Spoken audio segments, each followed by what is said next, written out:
Hop. Carolina, hop. Hai. Te zici și sus? Te zici și sus? Mă, băgă, bonțule, mă. Înțeles că când dau drumul la chat, intră sărăciile să comenteze.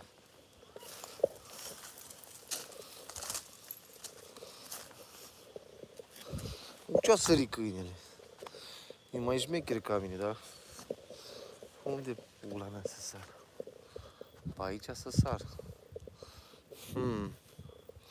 Lobotomie. 1, 2, 3.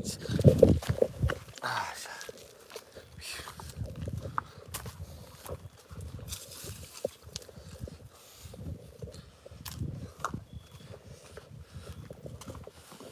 Zvainți. Ce fus, mă, după pisi?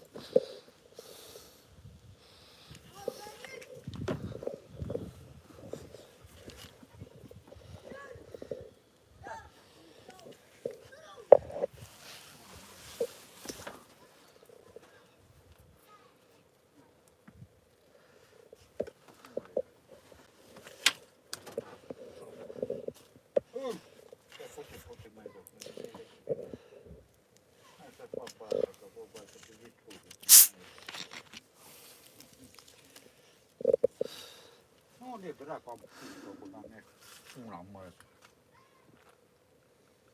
Nu, am pus-o.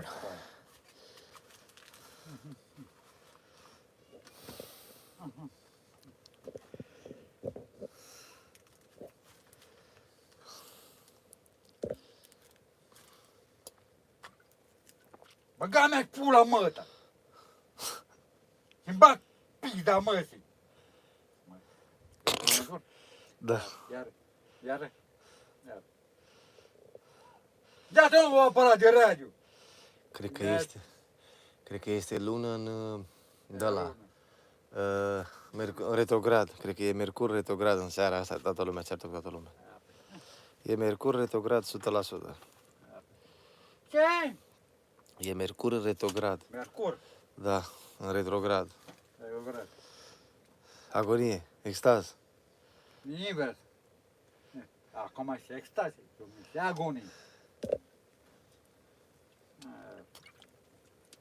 Asta nu te-o spate, mă, asta, ca să tot dragi. Să mor niciunul după live n-ai niciodată, bă, Bahoi, văd că Edi se roagă de o lună și ceva să-și ia și lună radio. Un gât. Și un om care chiar are nevoie de ceva. Voi vreți numai panorame de oameni să vedeți. Îți dai seama dacă eu luam lui Edi un radio, cum se bucura? Când vreau să fac faptă bună, să spuneți, ba mă, în pula mea, spunem de la mână, să-i luăm cumpărând lui Edi un radio. Ai rog, să fie bun.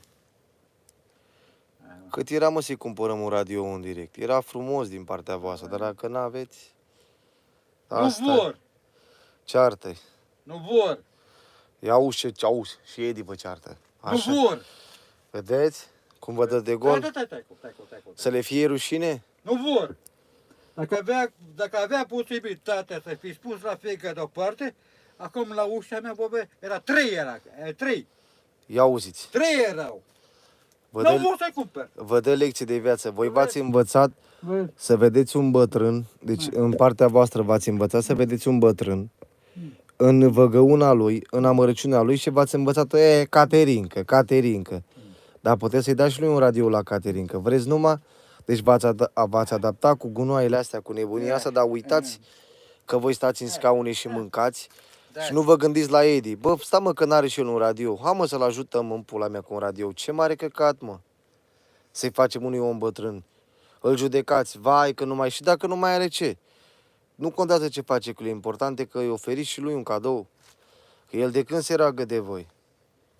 Ia să-i spune acum, Edi, vezi că mâine ți-au radio. Și cum s-ar bucura? Aoleu, 3! La poartă, dacă măcar 3 la poartă, măcar 3. Să mor dacă aveți și voi așa de 3 radiouri demnitate și suflet în voi. Vă uitați așa ca niște lași ce sunteți. Aș lua Numai lași. 2 de astea și era pătrată. Și cânta într-una. V-ați învățat, un bătrân care stă în gunoaie, care bea spir, de ce să-l ajutăm în gândul vostru? Caterincă. Luați și lui un radio la Caterincă și să vedeți cum se bucură și el. Ce e așa greu? Râdeți de lui. Dar dați și lui un radio, să facă și el. S-ar bucura. Ar dansa cu el pe stradă, s-ar bucura și el, uitați cum se chinuie cu baterii. Un om care cu adevărat are nevoie, că n-are nicio resursă de supraviețuire. Uite, nu mai chinuie. Pe care? Bă, iată, Dar nu are pe nimeni, mă. Nu are pe nimeni. Putea unul să zică, bă, bahoi, dăm adresa că îi cumpăr eu după net un radio șmecher. Găseam noi o adresă și venea la adresă măcar dacă nu vreți așa. Sau cumva să vină unul cu mașina, mă, să-i luăm un radio. uite, nu venează. Ce dacă nu mai are radio din trecut? Asta e. Dar măcar să aibă și el un radio. Că își dorește foarte mult un radio.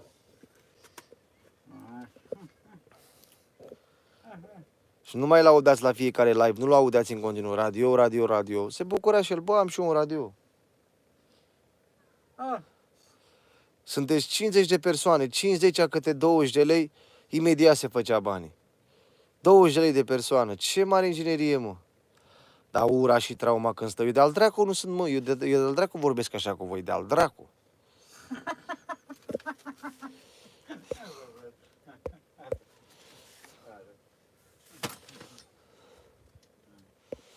Hai că l-am deblocat pe Maradona, că sunt puțin bipolar.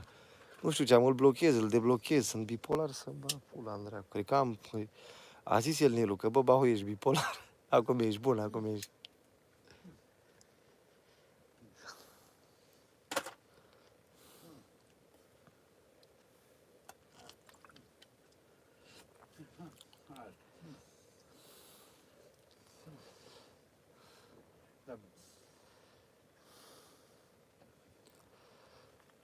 e peste ăștia.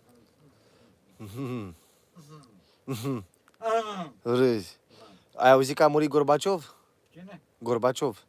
De multe, da. Nu, astăzi, ieri a murit. Da, așa de drac. Și că era un rus. Făcea nu știu ce. Și s-a dus Vladimir Putin la mormântul lui. Da. Bă, dar cât bombardează, mă, bă, dar ce glob ciudat, bă, trăim în el. Suntem Cu cine? atâtea națiuni și nu suntem în stare să-l omorâm pe Vladimir Putin, ca să vezi și tu. Asta? Și NATO, degeaba e NATO. Nu NATO, vorba te. Da, mă, dar să se unească toate țările. Toate țările. E ceva treaba asta. Stai că treaba asta. Nu este. Nu este. De ce nu-l omorâm Nu pe e. Putin? Nu este. Care-i soluția să scăpăm de Putin? De Putin? Nu este. Da, mă, dar el vrea de la fie, cum ai zis, cum vreți să fie radio? Nu de la, mă, Psihologic. bă, nu radio de la Panorama, mă, la 50 de lei, că se strică imediat. Dă la, mă, la 2-3 bețe, mă, dacă tot îl iei pe ăla. El nu vrea radio de la Panorama. El a zis că vrea unul, cum ai zis că trebuie să fie, mă? Ia spune. Stereo. Stereo, am avut eu unul bun, mă, care am cumpărat de la Angelica cu 1.500.000. Dă la mai bun, mă, mai strong, așa, powerful. Nu de alea că dacă vezi prețul. De Paul. Unul bun, tare rău de tot. Ce să facă cu ăla? Că are unul, dar v-am zis, e pe părți. Are boxa sub pat, o boxă în pat, nu știu câte fire. Păi are unul, dar e vai de el. Unul bun, numai tot de la de săraci. Vrea și el un radio mai powerful, așa, mai stabil. Mai silențiu. Că cu cât e mai scump, cu atât e mai bun. Nu radio de la vai de capul lui. Dita la 50 de lei. Ia-ți tu de la. El vrea radio de la bun, mă, bun, unul bun, care să-l țină. Nu să învârte de 2 ori de aia și pe mă se strică. Am acasă unul, să strică, gata. Și radio de la bun, cu adevărat, e vreo 50 de milioane, cred că un radio de la bun. Care să prindă frecvența și pe Marte. De la de extraterestri. Să prindă extraterestri.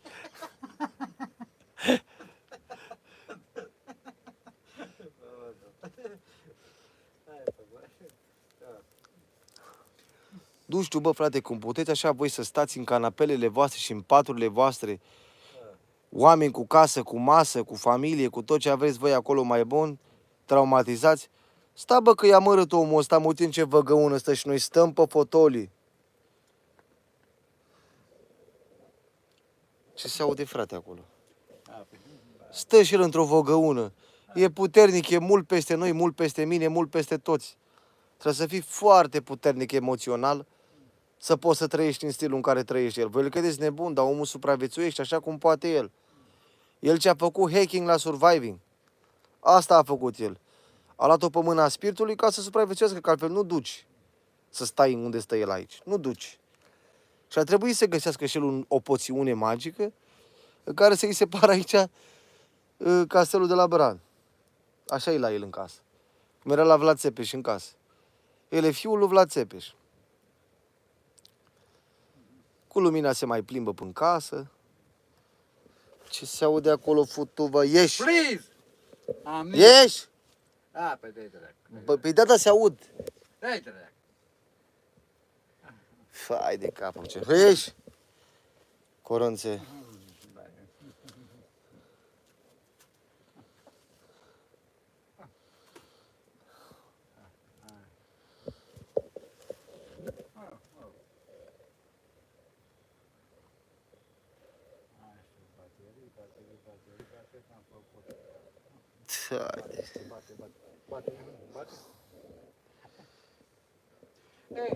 Care e secretul împlinirii?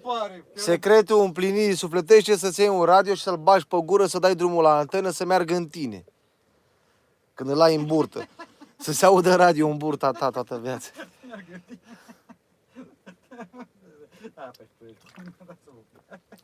Ăla e secretul împlinirii. E un radio și îl pui în gură. Sau dacă nu, îți scoți creier, faci lobotomie și îți pui un radio în cap, să meargă în capul tău non-stop.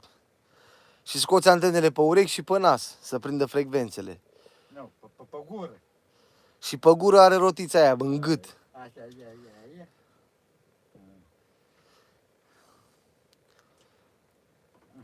Și tot se aud ciobolă, bă, dar taceți, bă, din gură. Hai că da, atunci ești fan de...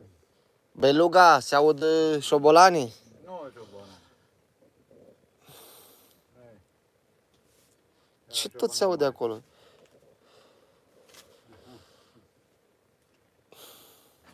Ești putus rasa mătii!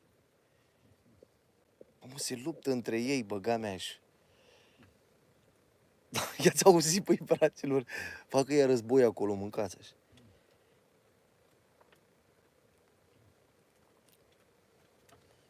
Bă, ați auzit, mă, sunetul ăla? Ia-o și aici. Bă, dar nu stă locul, ieși! Ia! Hai! Și cât bucățile să moară familia. Mă mănâncă! Vai! Dați like-uri pentru șobolan la Edi, cel mai șmecher, mă, la Edi, să mor. Dar și ei se ceartă între ei, mă, mâncați așa. Beluga, ai văzut, mă, șobolan să adormi. Cum tot dor, bă, băbat? Ne te rog, pare că n-am apărat de acasă, n-am luat, băbat. Primul din cerc. Oh. Mai ascultam și eu ceva, treaba, să fie că... Dar de ce se ceartă șobolan între ei, mă? N-am primit șobolan să se certe. Dai dracu în casă, cum am săturat de ei. Hai, bă. Dar noaptea vine pe la tine pe vizită. Te mângâie pe picior, ce-ți fac? Îi mănânc, Ia mai zile. îi mănânc. Zile. Haideți, mă, să luăm un radio să dea spir, că și la șobolan dai spir câte un gât. De-aia s-a amețit, că bea câte un gât și ei. Păi ce dracu? Am și eu animat de companie. Fai cât a bucat. Vezi? Ați văzut, mă, bucata? Hai, Băga mea și plecat! hai că nu-ți fac nimic. Păi da, dar spre... Ești cu mine, nu fac treaba. De-aia te sunt cu tine și dacă vine pe sub haine... Unde? Bă, ieșiți! Ce? Fai de cap, nici nu pot să mai ies. Nu poți să ies? Dar cum ai intrat? Fai de pula mea. Dar cum ai intrat? Cât pisica era. Hai, las. Fraților, omul ăsta are nevoie de o pisică, de un radio. Aparat de radio. Pisică am zis. Și de pisică. Dar cu radio în ea. Cu frecvență de aia să sperii șobolanii. Hai, păi mai pe șobolă. De ăsta îi trebuie boxă de aia de de concert de la mare, de la Metallica, știi, să-i bagi de aia cu frecvențe să plece tot șobolan din peninsula. Pe ce? O boxă de aia care are Nu în box, una. 50 de metri înălțime, 200 de metri înălțime, să o pui lângă casă, dărâme casa. Pe ce, bă? Păi stai, bă, ce, până Ia la uzi că 400. îți faci, îți faci la iarnă, îți faci ăsta, sanie trasă de șobolani și mergi cu el la drum. Echipa ta de șobolani. Șobolani, sanie, la Da. iarnă. Unde-i zăpada? Unde? De unde? Pe gheață. Nu că gheață. Gheață, nu pe gheață. Hai la intrare că mi-e cam Nu frică. pe gheață, nu pe gheață. E, Mi-e cam luați, frică. luați vă zăpadă, vă bate de congelator din frigider. În frigider. Și vă dați. Ce vă vezi? În frigider. Sper să- Hai, că nu poate nimic. sper să- Păi dar mi-e frică, mă, frate! Ia uză-i! Obișnuiește. Deci cum să mă obișnuiesc? Nu sare pe mine? Nu sare, nu? Nu. Dacă le vorbești frumos. Băi, șobolă, putem mai încurc trebata. Bă, mai trebuie. Bă, trebuie trebata, pe gândini. Cât de avansat trebuie să fii mental să trăiești cu așa șobolani. Dă-i așa spre ăsta să vadă ăștia că e prea beznă.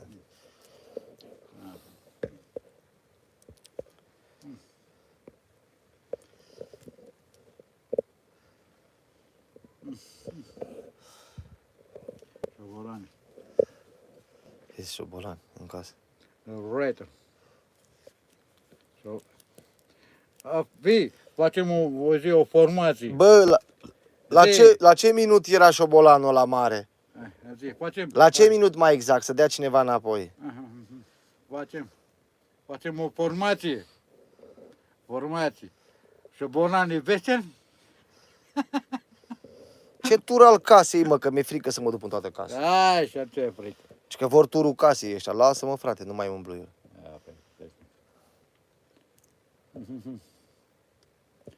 A zis că ăștia sunt căței de casă, nu mai sunt șobolani. Că se de casă? Sunt nutrici. Nu trebuie. Păi nu trebuie să pe câmpul treaba asta. E, păi șobolani. De aici dracu, ca și mi-a de mine șobolani, bă, și mi-a. Mi-a de, bă, ce sigur să Ia de ce nu faci un generator care să facă curent, pui șobolani să alerge pe generator și pomă să face curent. Că cum să fac? Generator? Pe curent? Uite, Ai! ce? Dar ei se omoară între ei, mă, se ceartă! Ei! Șobolani. Fai de capul meu cât am mai... Armata, nu mai, mă, fraților. Hai. Că pentru Dați-mi contentul aparat de ăsta, radio? pentru contentul ăsta merita și Edi ceva. Fai de capul meu. Băi, să nu mă mușcați. Ce? Haide, stau aici înainte, mi-e frică, mă. Mă mănâncă. Ce? Păi mi-am prins piciorul.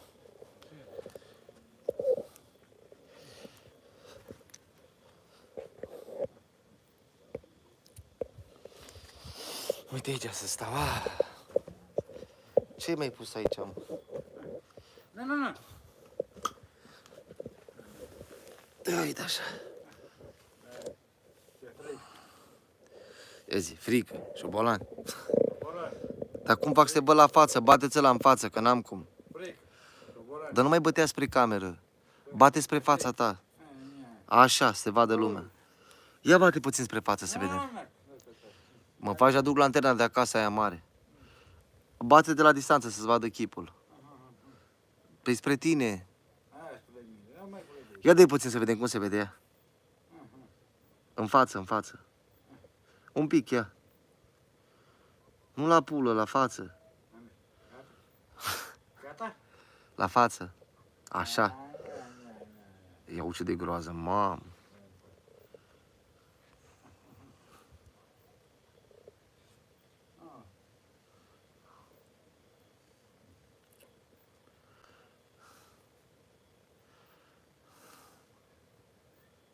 Ce rău pare că n-am acasă neapărat de vreo. La tine boxa merge. Te-ai făcut boxa? Nu merge. Nu merge. De acum vă ce care ai făcut? Când a fost treaba ta. Da, nu vine pe aia. Da. Păi merge, dar la curent nu mai merge afară. S-a stricat în spate, trebuie făcută la omi. Vezi că noi amândoi când am transportat-o. Noi amândoi. Da. Noi amândoi. A stricat în noi amândoi? Nu. Ne-am văzut la ca să strică de afară. Vezi? Ce să cine a stricat? Nu știu, s-a trântit. Nu. De ce a stricat-o? Nu știu ce bună era boxa acum. Era bună tare, de-aia că m-am zis, bă, frate, trebuie și lui o boxă. Nu contează boxa. Mie trebuie un par de aragi. Că boxa, bă, uite, la fagă. La fagă, bă, e două difuzoare. La fagă. La fagă e două difuzoare. Îmi plăcere extraordinar mult. Dar nu bagă numai maner. Lasă-mă dracu, un pac, m-am stat tot. Asta lasă. Altă muzică nu poate fi posibil, numai manele. Asta ceva, pur o treabă. Un concert acolo.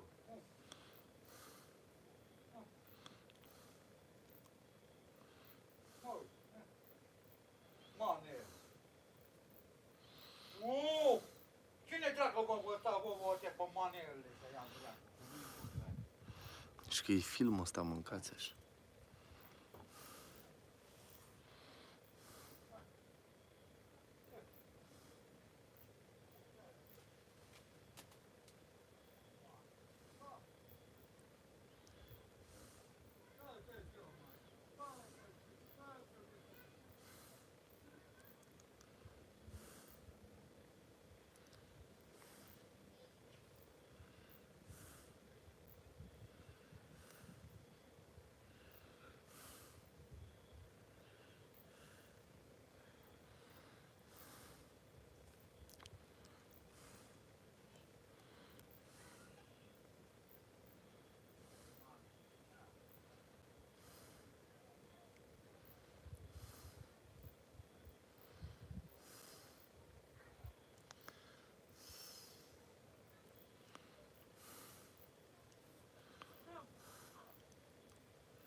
Da, ce?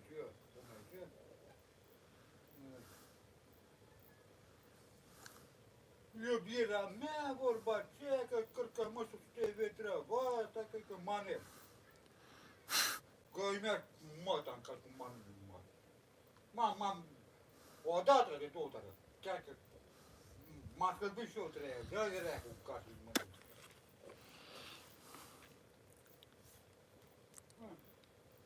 Nu-mi iubită. Uite, acum între craci. Asta pute vorba de tine. Asta nu mă smiez pe aia.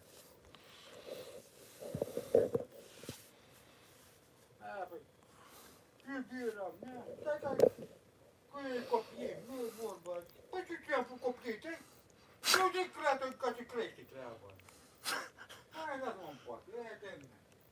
Acum, ce vrei să faci? În casa mea faci crește treaba asta, de copiii voștri. De bine, dracu. De bine. Cu copiii mei, vorba aceea, că... Copiii tăi, mâini pe mâini, dă cu palul în cap. Și vorba aceea, ieși afară, ieși afară. Copiii tăi, hai copiii, cu crești copiii tăi, vorba aceea, ieși afară. Ieși afară. Tatăl nu măta, vorba aceea, îi dă cu palul în cap. Nu ca să dragi.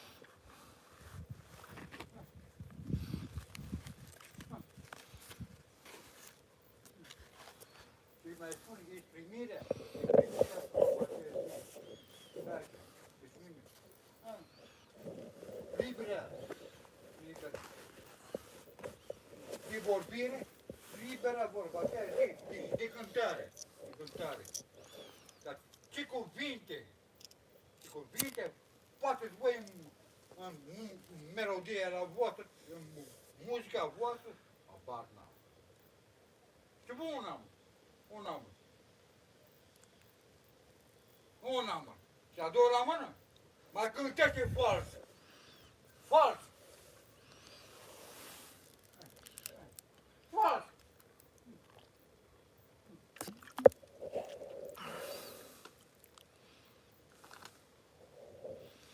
Uite, muzică grecească, vorba aceea, uite la vecinul meu, vorba, mai merg treaba, treaba ta mai merg. Îmi place, e om de mult. Îmi place nu. Dar restul, fals. Mai bagi, banii vorba pe CD-ul, mai bagă vorba ce și pe muzică, nu, tot treaba asta, nici de. Ascultă vorba ce, la bibilica, vorba ce, bibilica. Aha. Dar aici, neagă. M-am săturat.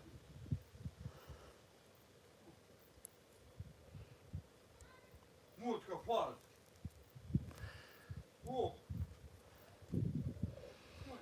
Mi-a plăcut în box aia, vorba aceea, cu omul ăsta, mi-a plăcut vorba.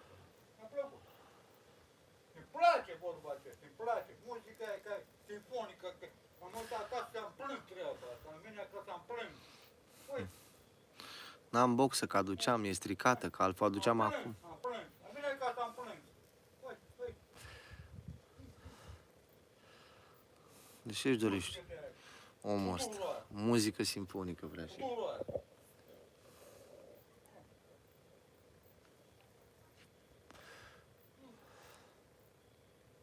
Stătea cu un bacoi, vorba ce cu bacoi.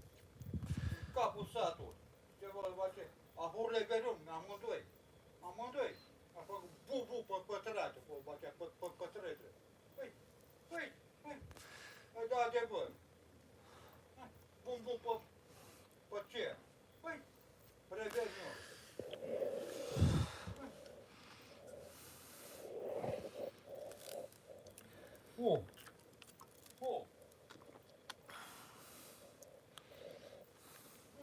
Mi-a plăcut extraordinar mult. Dar chiar halul ăsta vorba ce pe spălată.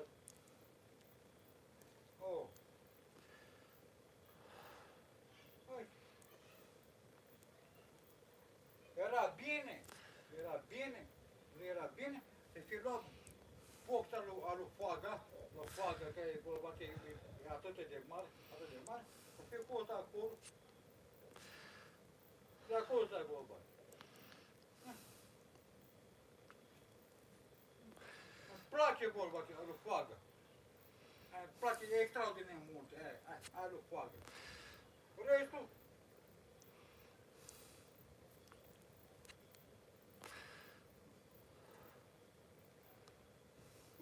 nu trebuie de muzică treaba. Dar plăcea vorba ce spun sincer. Muzică. Ca la mea stat. Băgat vorba ce muzică. Dar nu de asta porcării de asta. Plângeți vorba ce. Că copiii mei vorba ce, că fică de-o parte, că fie de-o parte, că muiere mi-a plecat să spute la toți rece. Da, asta te mă pula ta, mă nervează. Asta mă dracu, mă nervează.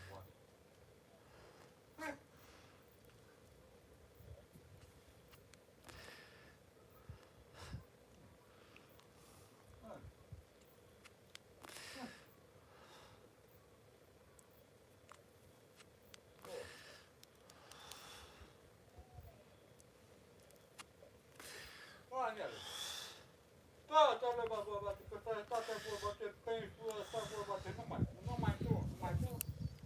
Copii mei cu vorba aceea, că-s manerul. Bă, mă, de-l pic, dar mă greu treaba. vorba aceea. Altceva. Altceva. Mai mi tot dragi. Altceva. Dar sinfonia, Altceva. ce te inspiră sinfonia? Sinfonia. Îmi place? Ce inspiră la tine acolo? Aoleu! Aoleu! Aoleu! Cine poate face te bate în lumea? În lume. Hai, dreaptă. Dreaptă. Să ascultă vorba ce fiecare. Muzică, deșteaptă. Nu ăsta e prostie